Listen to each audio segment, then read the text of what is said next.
इन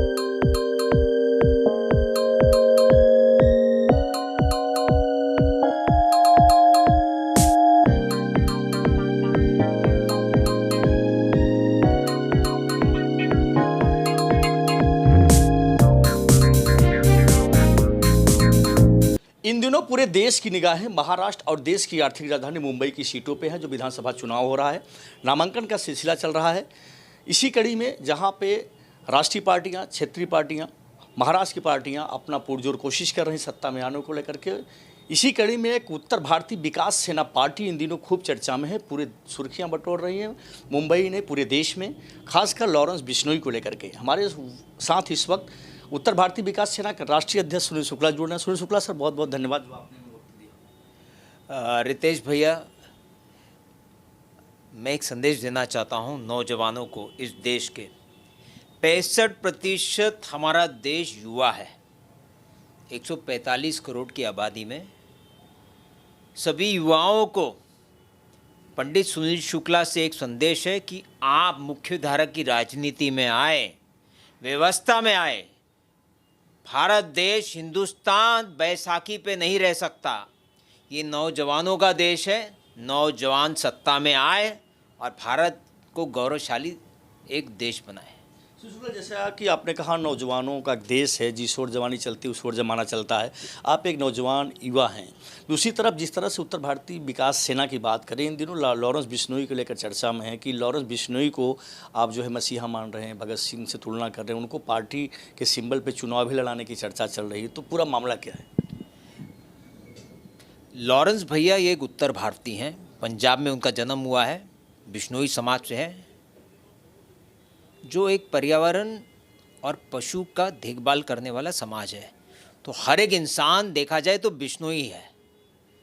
अगर आप पर्यावरण और पशु से आप जुड़े हैं, सेवा भावना रखते हैं, तो आप भी एक बिश्नोई हैं। तो सुनील शुक्ला एक बिश्नोई है, ये आप समझ सकते हैं। हर एक इंसान, हर एक नागरिक बिश्नोई है। और अगर लॉरेंस बिश्नोई को हम चुनाव में उतार रहे हैं तो एक कल्पना कीजिए कि एक नौजवान जो देश को बांटने नहीं दूंगा, देश को टूटने नहीं दूंगा, ऐसे नौजवान को अगर मैं प्राथमिकता नहीं दूंगा तो हमारा देश कहाँ पर रहेगा। तो लॉरेंस बिश्नोई की विचारधारा जो है वो राष्ट्रवादी विचारधारा है। वो एक हिंदूवादी है, नौजवान है, युवा है। मुझको उसमें भगत सिंह दिखता है। ये मेरे विचार है, और केवल मेरे विचार नहीं, हर एक नौजवानों से आप पूछिए, वो खुद बोलेंगे कि आज के युग का अगर कोई भगत सिंह है वो है लॉरेंस बिश्नोई। और हम उनको टिकट केवल नहीं दे रहे, हम चाहते हैं आते हुए चुनाव में वो लोकसभा का भी चुनाव लड़े और विधानसभा से वो लोकसभा में भी जाए और देश का एक, बोलते हैं ना, राजनीति में लोगों को सेवा करने का उनको मौका भी मिले। शुक्ला जी, जिस तरीके से आपके पार्टी के वरिष्ठ नेता साबरमती जेल में जा कर के पार्टी के बैनर तले वो लेटर डिस्पैच कराते हैं, और वहाँ से क्या कुछ मतलब लोग मिल नहीं पाते लॉरेंस बिश्नोई से, तो वहाँ पे क्या चैलेंजिंग रहा, एक कितनी जो है चैलेंजिंग रहा आपके लिए? देखो, पहली बार हुआ है, जो बाकी चैनलों पे आपने सुना होगा, कि लॉरेंस बिश्नोई भैया से 1.5 साल से कोई मिलने नहीं गया। यहाँ तक कि उनके एडवोकेट भी, वकील भी मिलने नहीं गए साबरमती जेल। उत्तर भारतीय विकास सेना और उनके जो सैनिक है, जो राष्ट्रीय सचिव है राजेश त्रिपाठी जी को आदेश दिया गया कि साबरमती जेल जाए और वो चुनाव का फॉर्म, AB फॉर्म लेके जाके दे। और वो स्वयं जेल गए। सुप्रिटेंडेंट ने उनका सवाल जवाब उनसे पूछा। उनको बताया गया कि प्रेसिडेंट ऑफिस ने ये फॉर्म दिया है। निर्वाचन आयोग जो है, प्रेसिडेंट ऑफिस का रिटर्निंग ऑफिसर, उसने फॉर्म दिया। इस फॉर्म को हमको उनको देना है भैया को, और वो जल्दी से भर के इसको दे दे ताकि हम इसको सबमिट कर सकें। तो हमने एक कार्य किया है, और मैं समझता हूँ कि ये कोई बड़ी बात नहीं है हमारे लिए। एक भाई दूसरे भाई से मुलाकात कर सकता है, चाहे वो जेल में हो, कोई फ़र्क नहीं गिरता है। जब तक किसी पर गुनाह साबित नहीं होता वो निर्दोष होता है। ये हमारे देश का कानून है, ये संविधान बोलता है। और अगर संविधान बोलता है इनोसेंट अंटिल प्रूव्ड गिल्टी, तो मैं ऐसे भाई को तो चुनाव में उतारूंगा। आज चुनाव में उतारूंगा विधानसभा में, कल मैं लोकसभा में भी उतारूंगा। शुक्ला जी, इस सिलसिले में इस बात करें, इस पूरे घटना को लेकर के जिस तरह से आप जो है दावा कर रहे हैं, तो इसमें आपको कोई धमकियां भी मिली, ऐसा सुनने में आया? जान न माल न जेल, इसकी हमको कभी चिंता कभी थी नहीं, ना है ना रहेगी। भोलेनाथ के भक्त हैं, महाकाल जब बुला दे हम तो खुशी खुशी जाएंगे, और अगर नहीं बुलाते तो किसी की ताकत नहीं कि पंडित सुनील शुक्ला का बाल भी बांका कर सके।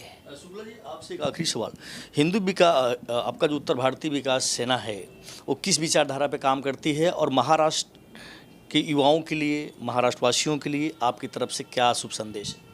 देखो, हम अपीसमेंट की पॉलिटिक्स नहीं करते, हम खुलकर बोलते हैं पहले हमें राष्ट्रवाद, उसके बाद में हम हिंदू हैं, हिंदुस्तानी हैं, और हिंदू है हम, वतन है हिंदुस्तान हमारा, सारे जहाँ से अच्छा हिंदुस्तान हमारा। हम हमारे धर्म के हिसाब से इस समाज में उद्धार करना चाहते हैं। पार्टी का विचारधारा स्पष्टता है, हम सनातनी लोग हैं, पहली सनातनी विश्व की पार्टी आप बोल सकते हो उत्तर भारतीय विकास सेना, और सनातन धर्म तो सेवा करने के लिए है, लोगों की सेवा करता है, और उस कार्य को हम आगे ले चलेंगे, और नौजवान लोग इसको पसंद करते हैं। और मैं समझता हूँ कि देश के नौजवान इस मुख्यधारा की राजनीति में आए, केवल कुर्सी लगाना, झंडा लेके घूमना ये नौजवानों का काम नहीं, जो बाकी राजनीतिक पार्टी के लोग यही कराते हैं। मैं आपको मुख्यधारा की राजनीति में लाना चाहता हूँ। मैं चाहता हूँ कि आप चुनाव लड़ें, लड़ने में ही जीत है, पहले नंबर पे कौन आएगा ये नहीं देखना है। शायद आपके कारण पहला वाला ख़त्म हो सकता है, आप पहले पे आ सकते हो, दूसरे पे आ सकते हो, लेकिन मुख्य धारा की राजनीति में आपको आना जरूरी है, व्यवस्था में आना जरूरी है, तभी आप अपने समाज का कल्याण कर सकते हो। अगर समाज का कल्याण होगा तो देश का भी कल्याण होगा। जी, शुक्रिया हमसे बातचीत करने लिए। ये थे उत्तर भारतीय विकास सेना के राष्ट्रीय अध्यक्ष पंडित सुनील शुक्ला जी, जिन्होंने साफ तौर पे कहा है कि देश के युवा जो है इस पार्टी से जुड़े, विचारधारा को आगे बढ़ाएं, और युवा समाज ही एक ऐसी शक्ति है जो देश की दशा और दिशा दोनों बदल सकती है। और इन्होंने खास तौर पर कहा है कि लॉरेंस बिश्नोई को भगत सिंह मानते हैं, और आगे भी इनकी पार्टी लॉरेंस बिश्नोई को आगे लोकसभा भी लड़ाएगी। कैमरा पर्सन निकी पांडे के साथ रितेश पाठक, खबर इंडिया, मुंबई।